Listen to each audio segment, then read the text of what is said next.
So now we have collective noun. Okay, तो हमारा part 2 collective noun. तो what is collective noun? Obviously a collection of a noun is a name given to the number of a things regarding as a whole group or a collection. Okay, मतलब जो collective noun है, collective noun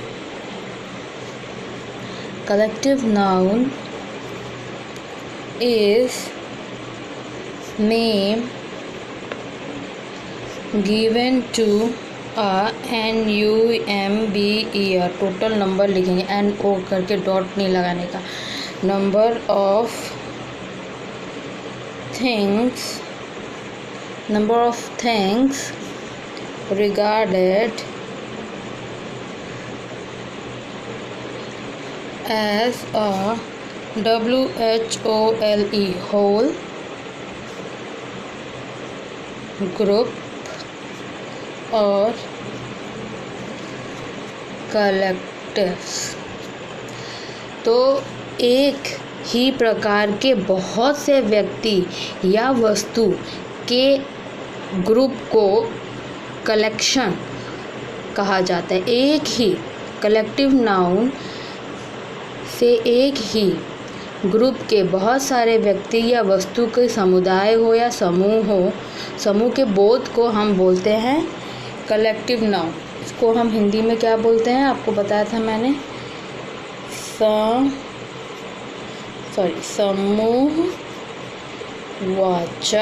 समूहवाचक संज्ञा. Understand? अब समूहवाचक संज्ञा में क्या आता है, और कि लेट सपोज अगर हम एक एग्जाम्पल लेते हैं, एग्जाम्पल ऑफ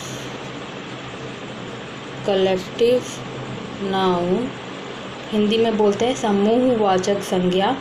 तो इसका एग्जाम्पल क्या होगा, our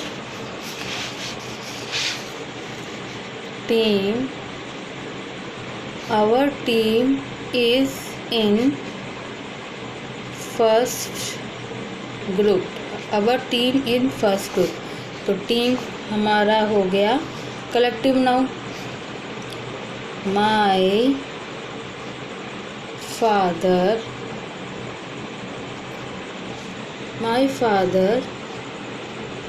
bought a set of books for me. So इस सेंटेंस में आपका कलेक्टिव नाउन क्या हो गया, बताओ. इस सेंटेंस में आपका कलेक्टिव नाउन क्या है,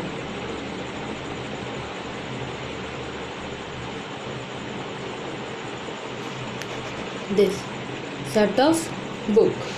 ठीक है, हमेशा से एक नोट है, दिस इज़ अ नोट. इस नोट में कलेक्टिव नाउन कैसे लिखते हैं, जो भी हमारा कलेक्टिव नाउन है, नोट है, जो कलेक्टिव नाउन रहेगा हमारा, कलेक्टिव नाउन का प्रयोग हम इस प्रकार करते हैं. पहले कलेक्टिव नाउन लिखेंगे, प्लस ऑफ लिखेंगे, प्लस कॉमन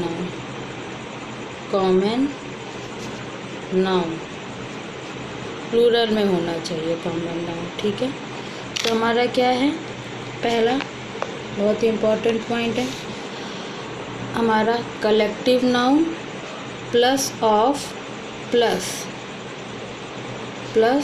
कॉमन नाउन. अब इसके एग्जांपल में हम कोई सेंटेंस बनाते हैं तो हम बहुत सारे सेंटेंस बना सकते हैं. अ class of people, a group of people. Number 3, CROWD, crowd of people, full stop, full stop, full stop. Number 4,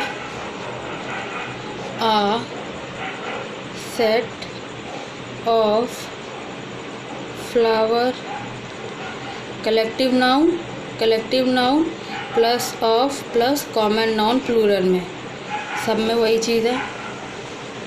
number 5 क्या लिख सकते हैं? BUNCH bunch of common noun, collective noun plus of plus common noun. तो ये हमारा bunch collective noun plus of लगाए, इसके साथ में हम कॉमन नाउन डाल देंगे। Common noun a bunch of क्या होता है आपका? Flower, sorry a bunch of flower होता है। और यहाँ पे सेट ऑफ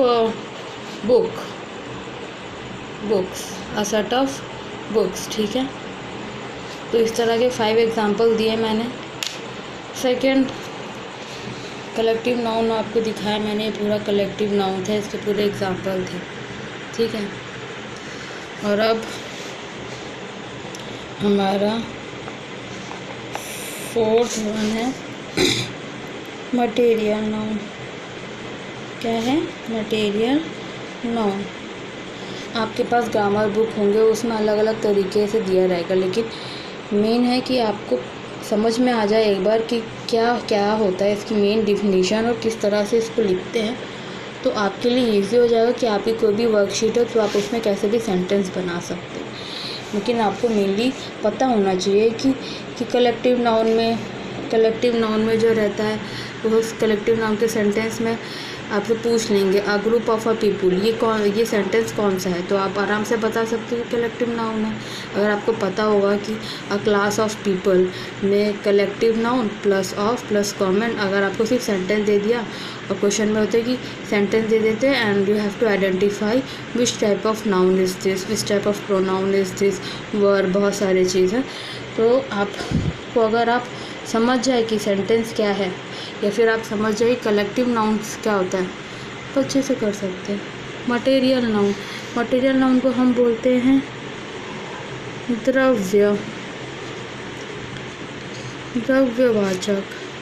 द्रव्यवाचक संज्ञा, समझे? द्रव्यवाचक संज्ञा। अब द्रव्यवाचक संज्ञा में क्या होता है? द्रव्यवाचक संज्ञा में क्या होता है कि बिल्कुल अच्छे से बता रही। मटेरियल नाउन से, देखो से बोल रही, से ऐसे द्रव्य या पदार्थ का बोध होता है जिससे अन्य वस्तुएं बन सके, अंडरस्टैंड, बन सके। तो इसमें साफ साफ दिया मटेरियल नाउन क्या होता है। मटेरियल नाउन से कोई ऐसा मटेरियल या द्रव का बोध जिससे कोई वस्तु बन सके, उसे हम मटेरियल नाउन कह रहे हैं। ओके, क्या कह रहे हैं? उसे हम मटेरियल नाउन कहते हैं। तो इंग्लिश में क्या लिखेंगे? Material noun is a word used for substance of which other things can be made। That is का मटेरियल नाउन। ठीक है, एक बार फिर से, मटेरियल नाउन से ऐसे द्रव्य या पदार्थ का बोध होता है जिससे अन्य वस्तुएं बन सके। A material noun is a word used for substance of which other things can be made, that is called your material noun. ठीक है, and now you have to observe the examples. Okay,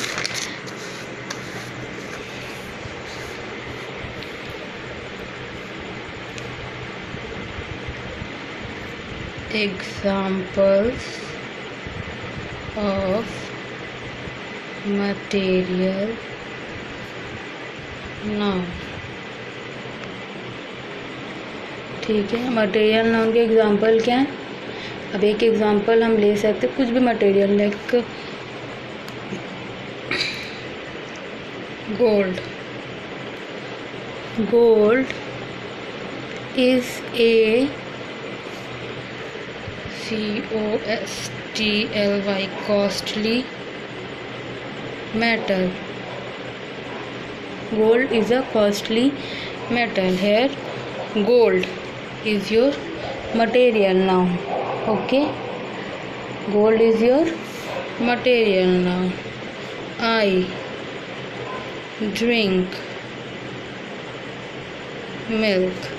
Here milk is your material noun.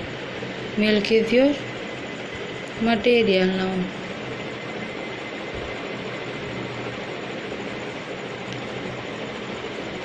CO, cotton is white. Cotton is white, so cotton is your material noun. Okay, cotton is your material noun. So here your gold, milk, cotton क्या है आपके? Gold, milk और cotton आपके क्या है? Material noun है। ठीक है, क्या है? Material noun. तो गोल्ड, मिल्क, कॉटन एक ऐसे पदार्थ हैं जिससे हम कोई मटेरियल बना सकते हैं। ठीक है ना, गोल्ड एक मेटल है जिससे हम मटेरियल बनाते हैं, अपने ज्वेलरीज बनाते हैं। मिल्क है, कॉटन है, तो इससे हम कॉटन से भी हम बहुत सारी चीज़ें बनाते हैं। ठीक है, next and last, abstract noun. Starting में मैंने एब्स्ट्रैक्ट नाउन के बारे में बताया था कि एब्स्ट्रैक्ट नाउन क्या होता है। एब्स्ट्रैक्ट नाउन को हिंदी में हम बोलते हैं भाववाचक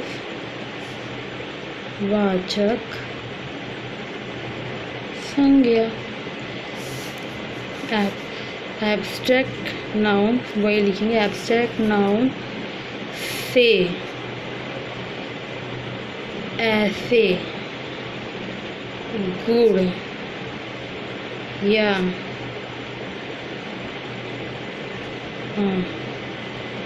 स्वभाव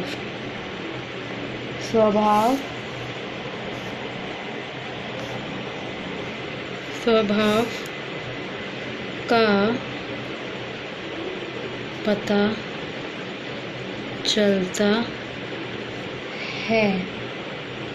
चलता है बट लेकिन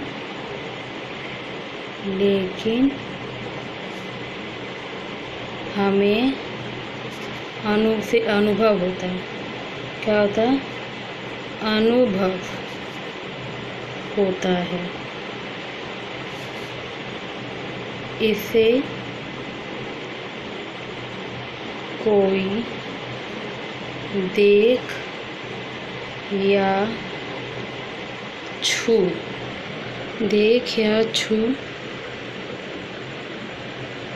नहीं सकता। ओके, इसे कोई देख या छू नहीं सकता, उसे कहते हैं हम एब्स्ट्रैक्ट नाउन। ठीक है, इसको इंग्लिश में क्या एब्स्ट्रैक्ट नाउन हमने पढ़ा था एब्स्ट्रैक्ट नाउन हिंदी में कि एब्स्ट्रैक्ट नाउन से ऐसे गुण या स्वभाव का पता चलता है, लेकिन हम इसे अनुभव होता है, इसे कोई देख या छू नहीं सकता, उसे एब्स्ट्रैक्ट नाउन बोलते हैं। अभी इसे इंग्लिश में कैसे लिखेंगे? इंग्लिश में हम लिखेंगे an abstract noun. An abstract noun is a word used for quality, action or state. Okay. Example है that I love music. Love है तो लव को हम छू सकते हैं क्या, देख सकते हैं क्या? ये तो एक फीलिंग है, ठीक है, ये तो एक फीलिंग है। तो आई लव म्यूज़िक। दूसरा, kindness is always rewarded. CINDNESS। Kindness is always rewarded. तो है काइंडनेस दिखता है क्या? नहीं, ठीक है। He is reading chemistry. He is reading chemistry. अब वो रीडिंग कर रही है, तो जो रीडिंग कर रही है तो क्या हमें दिख रहा है क्या कि मतलब वो अपना रीडिंग कर रही है, उसके अब खुद के दिमाग में जा रहा है, हमको तो नहीं समझ में आ रहा। तो ये वर्ड भी कंफ्यूज मत होना। This is also a abstract noun. Honesty is the best policy, बोलते हैं ना, honesty is the best policy. This is also your abstract noun, ठीक है। This is completed our abstract noun. और एब्स्ट्रैक्ट नाउन में और भी है कि एब्स्ट्रैक्ट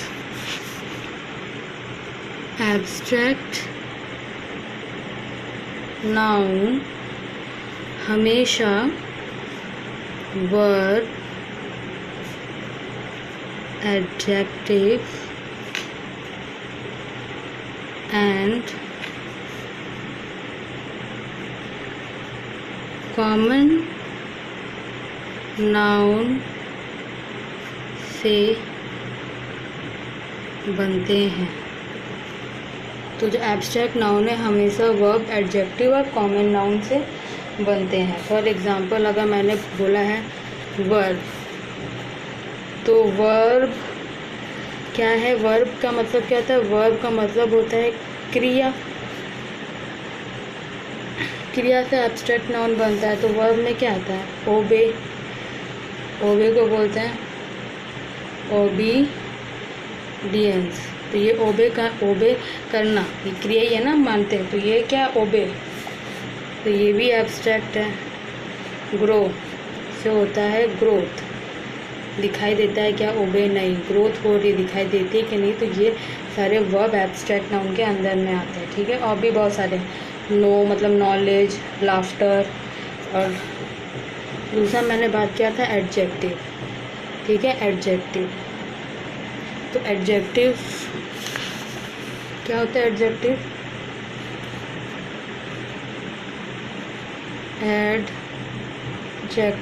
एडजेक्टिव बोले तो विशेषण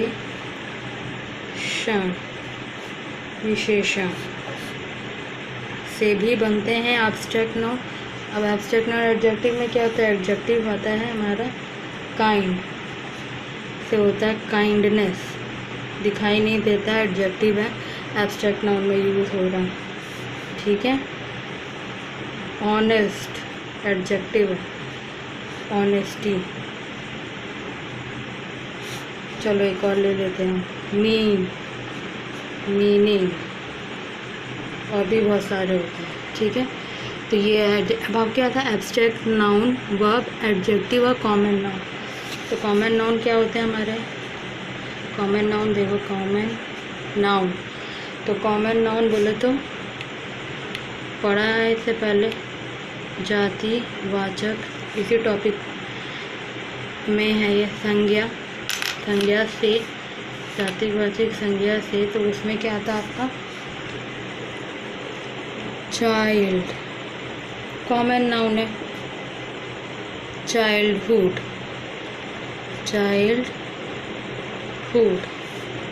ठीक है। चाइल्डहुड से कब हम एडल्ट, टीनेज जो भी है वो बन जाते हैं पूरी है उसकी। तो एब्स्ट्रैक्ट नाउन में ही आता है बॉयहुड,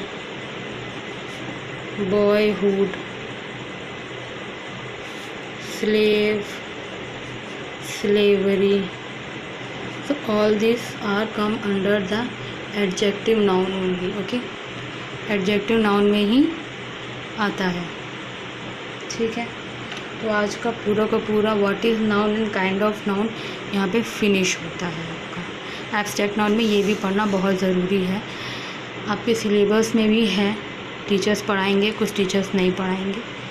एब्स्ट्रैक्टिव नाउन्स के क्वेश्चंस भी बहुत पूछे जाते हैं, I am a school teacher also, so आपको ये सारी चीज़ें करके रखनी है। पहले स्कूल में पढ़ाती थी मैं, अभी दूसरी जगह। चलो ठीक है, मेरे बारे में छोड़ो। Thank you for watching this video. आगे हम काउंटेबल एंड अनकाउंटेबल नाउन लेके आएंगे, क्योंकि नाउन इसके बाद काउंटेबल अनकाउंटेबल नाउन के टॉपिक्स शुरू होते हैं। Thank you for watching my video. Bye bye, take care.